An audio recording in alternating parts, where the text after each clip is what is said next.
What's up, everybody? My name is Tucker. In today's video, I'm going to be ranking the top 5 rookies in the NBA so far this season. If you enjoy the video, make sure to leave a like rating on it. Check out my socials in the description as well. And let's go ahead and get started. Okay, we're going to start at number 5 and then work our way up to the top selection. I've got some honorable mentions I want to talk about at the end of the video as well. Number 5, this was probably the most difficult selection because I think it's actually relatively clear who the top 4 are in whatever particular order you want to put them in. I went with Josh Giddey, the Oklahoma City Thunder, at number 5. It was between him and Jalen Green and a couple of other guys. The efficiency for whoever you put at number 5 is just not going to be pretty, whether it be Green, whether it be Giddey. These guys are not shooting the ball well from the floor, from 3, whatever the case may be. But I just went with Giddey because I really like the skill set that he brings to the table in combination with the size and the versatility that he brings as well. Jalen Green is going to be a really good player. We're going to talk about him at the end. He's one of the honorable mentions here. He's gonna be really good. He's a great athlete. But Giddey, it's weird to me how easy it is for him to get to the rim. He clearly has really, really good playmaking instincts. It's interesting to me how much the team trusts him as well. Like, he's playing at the end of these games a lot, and he's actively involved in the sets, of course, because he's not going to be an off-ball spacer. It would be nice if he finished better at the rim. It would be nice if he was shooting the ball better from 3. But you could pretty much tell me his stats were anything, and I really wouldn't care because when you watch him, it's clear that he's going to be an impact guy long term. Now, I don't know where the ceiling lies with Josh Giddey. I don't know if this is going to be like a future all-star type guy, but I do know that through the first handful of games of this season, of his rookie season, he's been impressive. And like I said, it was difficult to pick the 5th guy. I don't blame you if you went with someone like Jalen Green. I'm going to go with Josh Giddey, though, because of those playmaking instincts, because of the size that he brings to the table. And he's just interesting. There's something there with him that I'm interested to see how the Thunder continue to develop over the next couple of years. Number 4 is someone that I honestly didn't expect to have in this top 5 when the season began. Talked about it a little bit earlier this week, I believe, and it's Franz Wagner for the Orlando Magic. The shooting splits could be better, but really compared to the rest of the rookie class, like, the efficiency is really not that bad at all. But again, it's similar to the Giddey thing where you can just watch him play and it's like, this guy belongs. He's got good size. He's got good skill. He's a better athlete than I thought that he was. And yes, he's on a Magic team that needs, guys like him to step up and score. But he's an interesting, like, glue guy already. I mean, typically it's difficult for rookies, especially highly drafted ones, to fit into an NBA team because they're so used to being the primary guy. They're so used to being, the initiator, the creator, the best player on the team.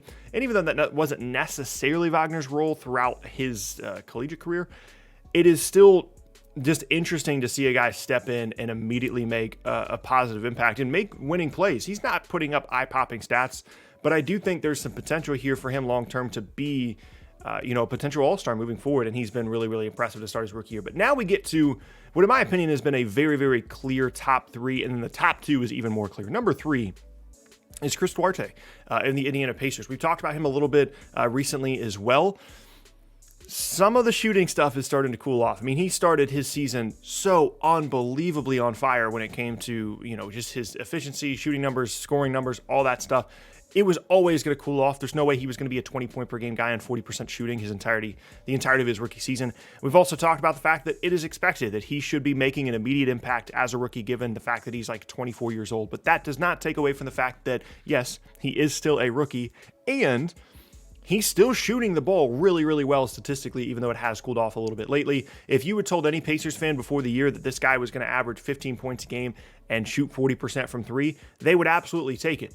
He competes defensively. He's got good size. He's just an immediate impact guy and someone that he's going to have a nice NBA career. I don't think he's ever going to be an all-star. I don't know if he's ever going to, I don't think he's ever going to do anything like that. But I do think that he's a player that he fits. He works in the NBA, and he's had a really good start to his career. But now we get to the top 2 guys. This I had some difficulty ranking because I love both these players. I've really enjoyed watching both them play, and I didn't know how to rank them. I went with Evan Mobley at number 2, and I think you can probably guess who number 1 is based off that. Let's talk about Mobley first.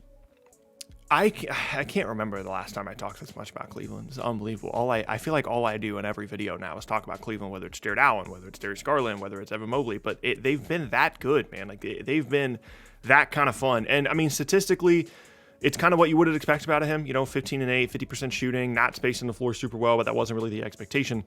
But it's just you have to watch the guy. Like, you have to watch the activity level defensively, the ability to switch and pick and rolls. Like, he defensively, like, he doesn't even have a position. Like, yes, he can protect the rim. He can stay in front of guards. He can defend on the perimeter. He can get in the passing lanes. But he's just a player out there defensively. He does everything. It's unbelievable. And the fact that he can play the 4, legitimately play the 4, and he can play the 5, because a lot of times we see guys come in the league that are like, oh yeah, they're a 4, and immediately it's clear that they need to be playing the 5 to be fully effective. No, he can guard 4s, he can guard 3s, he can play the 4 on the offensive end of the floor as well.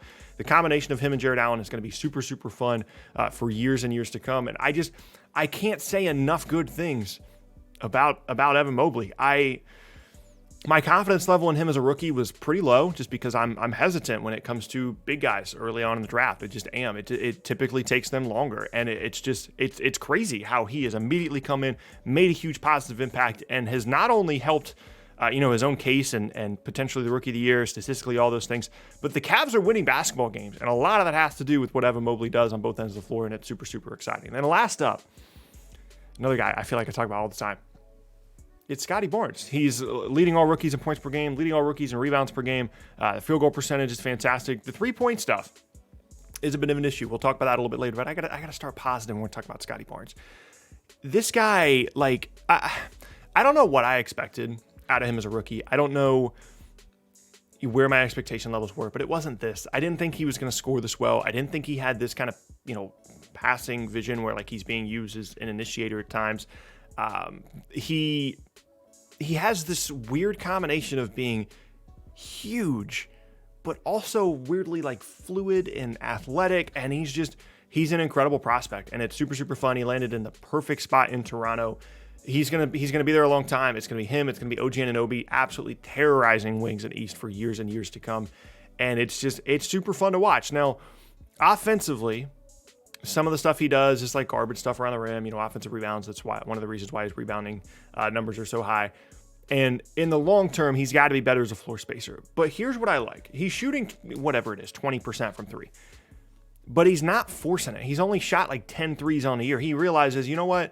This probably isn't going to be my game. Let me find other ways to work around this, and then, I'll work on my 3-point shot and I'll integrate it into my game. But I'm not just going to hurt my team right now by standing in the corner and jacking up threes the way, quite frankly, a good amount of rookies end up doing. So even though that number scares me and I want to see him shoot the ball better, Toronto's done a great job over the years of developing guys from the 3-point line, and I have absolutely no issue thinking that I almost called him Harrison Barnes. Scotty Barnes is going to be the next guy on that list that does that as well. But I want to talk about a few honorable mentions here, because I do think that there are some concerns, not that I have, but that other people are having right now about Jalen Green and Cade Cunningham.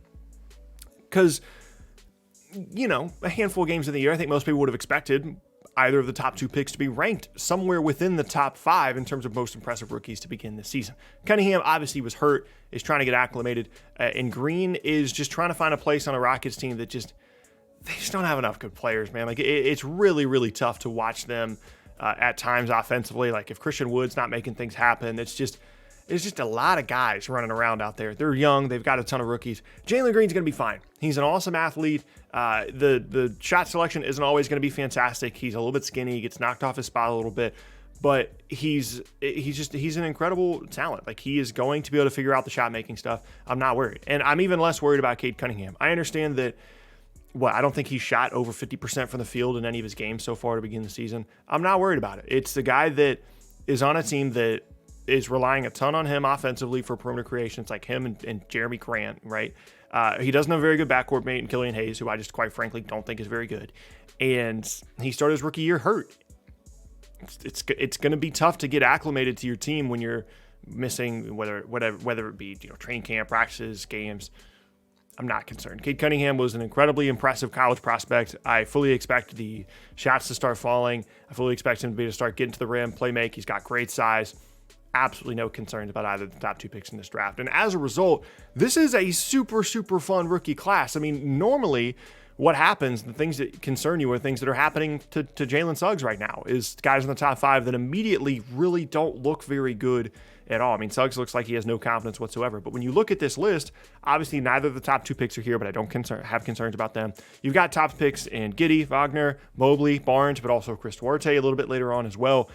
there really don't appear to be that many gaps at the top of this class, which means it should be a pretty good one a couple years from now. I'm super excited to see these guys continue to develop over the next couple years. Let me know down in the comment section below if there's a handful of rookies that I'm sleeping on that I, should definitely mention as like underrated guys in this class. Let me know down in the comment section below. But that is going to be the end of today's video, and I thank you guys very much for watching. Once again, my name is Tucker. If you missed any of my previous videos, then be sure to check out the boxes on screen. Check out my socials in the description below as well. With all those things said, hope you guys have an awesome rest of your day, and I will see you all next time.